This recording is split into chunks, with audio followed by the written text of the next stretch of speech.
Good morning, Cardano Army. It's your boy Boomin coming at you with yet another video, guys. Go ahead and do all the things that the algorithm likes for me. Let's get right into the show. So I had another whole other video planned. I was gonna go through maybe a couple of native tokens in the Cardano ecosystem for a lot of the new people coming into the Cardano ecosystem. If you are new here, welcome. We do Vechain and Cardano videos every single day. So welcome. You can rest your weary head here and learn all about Cardano each and every day. But it looks like we can't go a few days without drama. When Cardano pumps, we have to have some drama to, cloud our judgment here. So this is about BitcoinOS. I believe it's a partner chain on Cardano. To integrate Bitcoin and Cardano together, allowing Bitcoin to have DeFi on Cardano. Remember, BitcoinOS isn't a bridge. This is Charles Hoskinson. Bitcoin isn't a bridge, it's a brain, and that brain is going to let Bitcoin flow into the crypto world, and they'll finally ditch their boring lives and enjoy DeFi, GameFi, and the magic of smart contracts. First stop, Cardano. Okay, so that's what he said. That was in October 24th. Love it. So now we get here. So this is BitcoinOS. So Charles was talking about BitcoinOS beforehand. And now there's a token. Okay, and people are very, very angry about this token. Does BitcoinOS really need a token? That's what people are angry about. They're up in arms about it. Let's take a look. So Sovereign, the Kickstarter and incubator of BitcoinOS, announces the pre-sale for the BOS token, the gas token for the Bitcoin compute. Everything is coming home to Bitcoin. Become a part of the revolution. See below to register for early access. Now, this got people up in arms. They think that they don't need another token, and I will wholeheartedly agree. Do we really need another token for this? Okay. Who's gonna buy this? Who's gonna buy this token? They should have allowed you to pay for the transaction fees in ADA. It would be cheap. It will be fast. But looks like they're going another direction. So BitcoinOS was the first to verify a zero knowledge proof. A zero knowledge proof is basically being able to verify something with giving the least amount of information humanly possible. A breakthrough milestone that alters the future of both Bitcoin and crypto for the better. You can now see and verify activity on other chains, letting it connect to the crypto world without requiring a middleman. So no more oracles on here. I'm not a cryptographer, so I can't really explain it that well. But BitcoinOS lets alt chains trustlessly plug into Bitcoin, uniting the industry around Bitcoin's liquidity, security, and network effects. It enables the first true layer 2 Bitcoin that can indefinitely extend and upgrade Bitcoin with any functionality, scaling, DeFi, privacy, and more. The OS, bringing the entire crypto ecosystem, will utilize BOS token. The BOS token is used to access Bitcoin compute and ZK folding. Users can still pay their fees using other tokens or Bitcoin, but they are converted to BitcoinOS on the back end. Completely useless. Completely useless. I don't understand why they're doing this. This is just another token. This is just diluting it. What point could this token have? People are not going to buy the BitcoinOS token, bro. I can tell you that right now. It's not going to happen. All right. It's too confusing. Bitcoin? Should I buy Bitcoin or BitcoinOS? It's already behind the first open source code for verifying zero knowledge proofs. Projects like Cardano, Merlin Chain, V2 Network, and NewBit have already joined the BitcoinOS family with other big names in the works. Link below leads to the BitcoinOS pre-sale. So if you guys want to follow this, I don't know why you would, but hey, There you go. You can set up your email, all that. I do not believe that Americans can participate in this. So if you do want to participate in this, make sure, and you're American, make sure you are using a VPN and a non-KYC'd wallet. So yeah, man. We got Bullish Dumpling here. Can you please explain to us why a token is needed? People in the Chinese community have been rooting for you and spreading the word about you, but so far you haven't answered any of the questions in the Chinese Telegram group. We want the project to succeed, but don't want to be exit liquidity. Okay. So it looks like we have a video here. You know, it looks like this is a BitcoinOS dev. He's going to explain why we need a token. So we're going to play this here, guys, about 30 minutes. I don't have any more commentary after this, so I'm just going to let this run. And yeah, let's talk about it down below. I really don't think we need a token. I really don't think we should be able to pay these fees with ADA, with Bitcoin. I just think this is going to dilute the supply. We really don't need it. And it looks like he's going to be hosting a space today at 16:30 EST. Yeah. So let's go ahead and play the video. I love you guys. I'll talk about native assets tomorrow, I guess. I woke up this morning to hundreds of messages from the Cardano community giving Boss a thorough shellacking over the fact that Boss has a token. And my people, the Bitcoin maxis, have been attacking Cardano relentlessly for years. So it's quite amusing for me to be on the other side, for the shoe to be on the other foot, and we deserve it because we've been doing it for years. So I've taken a few notes, and I'm going to try and answer some of the questions that I've seen in the comments, like, why do we need a token? How does this affect BTC, ADA, Babel fees? Can Boss just work without a token? I think a really key thing is that the way BitcoinOS is designed is it absolutely can work without a token. You could just use BTC, you could just use ADA, and you can combine these two by just using Babel fees. Instead of competing with Bitcoin, Cardano, or any other chain or token, the goal of BitcoinOS is to enhance all of them by integrating them into a single, unified, robust free market, the world's largest free market system. So if you can use the system, right, all of the different tools that we're building without a new token, why should we have a token at all? Now, I'm a big believer that the tokens need to be able to have some value by providing additional value, by doing something that would be difficult or impossible to do without the token. And I think if we're going to enhance the value of BTC, if we're going to enhance the value of ADA, then we need to be able to provide some additional value.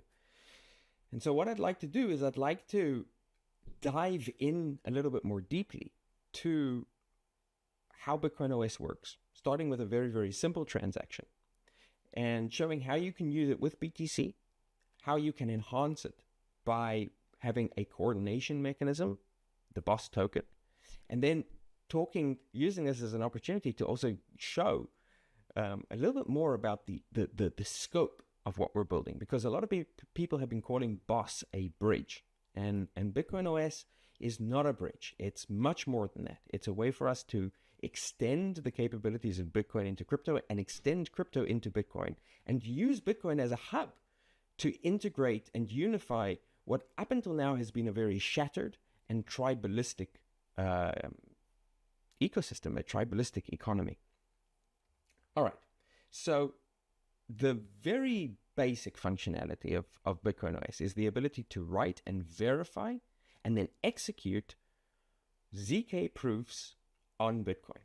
And we've already open sourced this. This is already live on Bitcoin mainnet. Anyone can use it. And right now, to use that, there's no need for any token, nothing besides BTC. You only need to be able to pay fees in BTC. Now, that is like the very smallest piece of the puzzle, right? It's the basic building block, the basic primitive that we need in order to build the rest of the capabilities that we need for BitcoinOS. And if we want to build BitcoinOS into an integrated operating system that allows multiple different participants to build many, many different systems that all integrate and interoperate with each other, and integrate and interoperate with multiple different chains and multiple different compute systems, then we need to have some kind of broader, more complex operating system.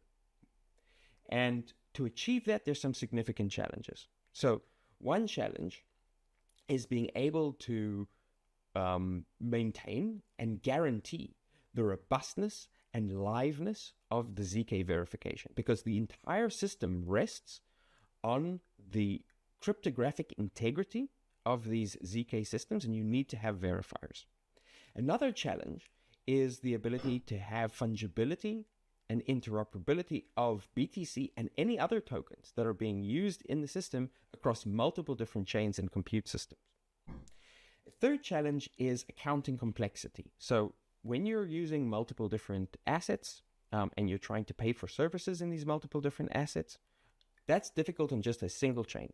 But when you're trying to do it across many, many different chains, the challenge becomes far more complex, right? Because you need to have effectively dumb systems, right? Non-centralized, decentralized systems able to agree on pricing. So there's the question of accounting. And then there's the challenge of having a common language for the smart tokens, the smart contract generated tokens that can live on many, many different chains. How do we have a common accounting system for all of them? And finally, you have the challenge of bootstrapping the system in such a way that it doesn't immediately shatter or fragment into many, many suboptimal systems, which don't really know how to talk to each other and can't interoperate. And if you just sort of launch the system piecemeal, then what you end up with is the situation that Ethereum is currently going through, right? Ethereum is going through this process of becoming a modular system with many, many different projects using Ethereum as a settlement layer, and it has been extremely detrimental to the user experience, to composability, to interoperability, and ultimately to the Ethereum and ETH ecosystem as a whole. So how can we avoid that? So to dive into this, to understand what these problems are and sort of explain them, what I'd like to do is take a look at the most simple kind of transaction that you can do with BitcoinOS, right? So let's say we want to have a transaction, which is very simple. It is just going to be bridging BTC from Bitcoin into Cardano and back. All right, so there's already quite a lot of stuff that you need for this. First of all, you need the ability to have ZK verification. All right, we've got that. Now, you also need to create a UTXO where BTC can be locked and ultimately represented on Cardano. Now, to do this, you need a committee of pre-signers. These are provers who have the ability to prove ZK proofs, to write them to Bitcoin, and are pre-committing to a set of conditions under which the BTC is able to be released from that UTXO. So what we're doing is we're creating a new kind of UTXO, a UTXO that is a smart contract based on ZK proofs, and we have to pre-commit to the conditions under which BTC can move in and out of that UTXO. And now we need to do the same thing on Cardano, right? So we need a set of pre-signers on Bitcoin. We need a smart contract on Cardano. And now we've got this UTXO. People can deposit funds into this UTXO and move back and forth. Now, there's a number of things that I haven't mentioned, right? So to achieve this, some of the additional requirements are going to be that all of these provers, all of these pre-signers stake something, and what they're going to be staking is BTC. We also need them to provide some additional capital, which is going to be the initial liquidity that is going to flow, that is going to allow users to flow funds seamlessly between these two chains. And we actually also need to create a marketplace which is going to allow for BTC to effectively be atomically swapped between Bitcoin and Cardano, right?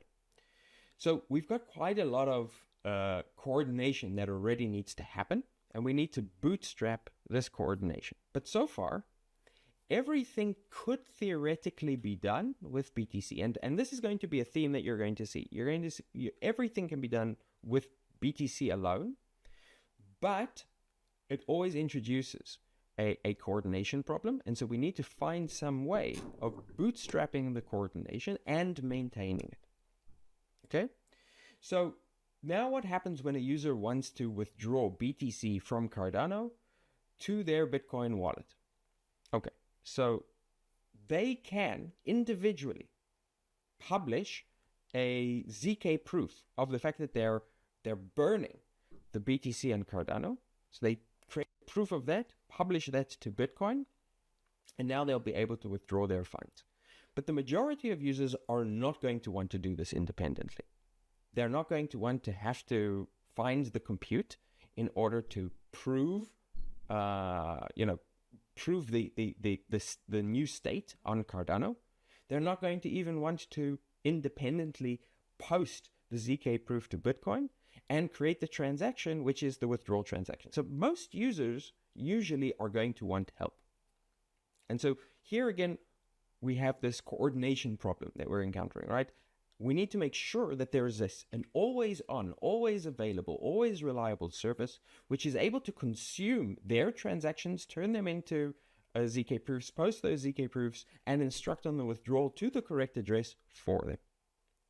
And it actually gets more complicated than that, because the entire system's integrity relies upon the ability to, or the knowledge that if someone tries to prove, to post a fraudulent ZK proof, that they won't be able to steal funds, right? And for this, we need to have an always-on, lively army of verifiers who are competing with each other constantly to be the first to verify a proof, and certainly the first to verify a fraudulent proof, because that is where they can make the most money. Now again, this can be completely self-serve. You can be your own verifier. And if you are your own verifier, there is literally no one else in the world that you need to trust. But the trust, the basic trust assumption that we have in BitcoinOS is a trust assumption that we call an honest singleton or a one of n. In other words, so long as there is a single verifier anywhere in the world who is going to act honestly, then even if everyone else is acting in a dishonest way, the correct transactions will occur, the system will maintain its cryptographic assurances. And so at minimum, most users are going to want to make sure or want to know that there is an incentive out there for this competition between a large number of different verifiers who are going to be competing to verify the proofs that go into Bitcoin. So this is a very, very sort of simple, almost cartoonishly simple example of how you could use BitcoinOS. You've got the smart contract that has been created on Bitcoin. You've got the smart contract that is created on Cardano. You've got a set of provers who pre-commit, a large number of verifiers, market makers, and a marketplace which allows for the free flow of funds. And anyone can take BitcoinOS technology and go and construct that for themselves. However, in order to do that, they need to accomplish the coordination of making sure there is that entire that set of provers there is that set of verifiers, there is that set of market makers, and there is that liquidity available. But the reality is that that system that I've just described is too simple to be useful. In practice, even for this very, very simple transaction type, we're going to need many, many different UTXOs with different groups of pre-signers. And we're going to need to be able to trustlessly transfer BTC between these different UTXOs on the Bitcoin side. And so we have now an additional coordination problem. If we have a large number of independent parties who are going out and creating their own pre-signed committees, creating their own UTXOs, pointing them at Cardano, what we actually end up is not a bridging mechanism. What we end up with is a large number of non-fungible bridging mechanisms, which is not just one system, but many, many different systems. And so you don't end up with a token on Cardano that can properly be called, a BitcoinOS BTC, but instead you end up with tens or hundreds or maybe even thousands of different non-fungible BTC tokens, which have different trust assumptions, different signing committees, different mechanisms of action. And so what we want to do is we want to create a service level agreement which ties all of these systems together. And it starts to get a lot more interesting when we move beyond the scope of the very, very simplest transaction. Because even right now, we're looking at integrations to BOSS from many other different chains. Merlin, B Squared. We're currently, for example, working to see if we can integrate BOSS with Litecoin, which would allow potentially a Cardano smart contract to be able to coordinate transactions between Litecoin and Bitcoin without those transactions ever having to sort of land on Cardano. Just the smart contract is enough on Cardano to be able to coordinate those. So now we're talking about potentially hundreds of different chains and compute environments with each one multiple different UTXO smart contracts, right? That with their own pre-signed committees and an entire cloud of validators and market makers who need to be coordinated across this entire ecosystem. You could potentially imagine all of this being done with BTC. But in practice, for that to be the case, you kind of need that to already be built out. Because somebody needs to act as the Schelling point. Something needs to act as the Schelling point that is going to coordinate all of these disparate different systems into a single cohesive operating system, into a system which can actually be useful, can create fungible BTC across the different ecosystems, can create fungible assets of other kinds, can allow for messaging, assets, tokens, and security to be shared, and for smart contracts on different chains to be able to relate to each other, interact with each other, either directly or through ZK proofs that are published to Bitcoin. And this is where we start to get into the really exciting or interesting stuff, because this opens the door to extremely interesting use cases that we haven't yet seen in crypto. So I think one way to illustrate that is with a concrete example. So a concrete example would be, let's say we want to create a Bitcoin-backed stablecoin. And we want this Bitcoin-backed stablecoin to be available on Bitcoin mainnet, but also on Cardano, on Litecoin, on Merlin, on Stacks, on Ethereum, wherever it is that we want it to exist. And now we also want to make this Bitcoin-backed stablecoin better than any other stablecoin that we have out there. We want the people who are, borrowing stablecoins from the system to pay an interest rate, and this interest rate will go to Bitcoin holders as a form of yield, or can go, let's say, to the stablecoin itself. So now let's say we have a stablecoin which is actually earning yield. Okay, so we've already kind of seen examples of tokens that earn yield. There's different models out there, but one of the most common models is what's known as a rebase token, right? Where the number of tokens increases over time. And if you're holding one token and you earn some interest, you may end up owning 1.2 tokens and then 1.5 tokens. Now, there's a real problem with rebase tokens. And the problem is that they don't work cross-chain because you need to have some kind of way of affecting change, right? If you have a rebase token that starts on, let's call it Solana, and moves to Cardano, right? It might be rebasing on Solana, but Cardano doesn't have any knowledge of that rebase. Okay, so here's where we start to get really exciting things which go far beyond bridging and is part of the reason that BitcoinOS is an operating system far more than what people are currently often referring to it as a bridge. We can create this kind of Bitcoin backed stablecoin, which can exist across multiple different compute environments, multiple different chains, and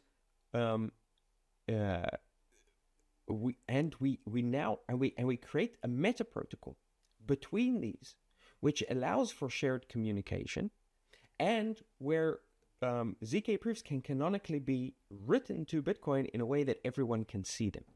And what this allows is this token, as it migrates around the world, as it is used for payments, as it gets to have different owners, it is able to continue to maintain its BTC backing, continue to be controlled by a smart contract on Cardano, and continue to gain value. So every holder basically is earning interest, earning more and more tokens for holding this token, so long as they hold it in an address anywhere on practically any chain, right? And so at that point, what we're looking at is a new way of thinking about crypto, where what's important is you have these different compute environments, you have a ledger, and you have these different assets, and these assets can be recognized and utilized seamlessly, interoperably between all of these different systems, okay? But that requires this sort of common language. It requires a meta protocol that sits between all of these different chains. And that is a concept that we haven't really seen. We've seen some sort of ideas that have lurched towards this. So Chainlink, for example, providing information and data across multiple different chains, or things like Wormhole that are providing data and bridging across multiple different chains. And we've also seen meta protocols on Bitcoin. For example, ordinals or BRC20s have aspects of being meta protocols. But what we haven't seen is a shared meta protocol, which can exist and interoperate with multiple different chains and can utilize the shared neutrality of Bitcoin, right? The credible neutrality of having that single ledger. And that is what we're building with BitcoinOS. And we need to be able to have a lingua franca, a common language, and a common token, which can not just bootstrap, but also maintain this coordination over time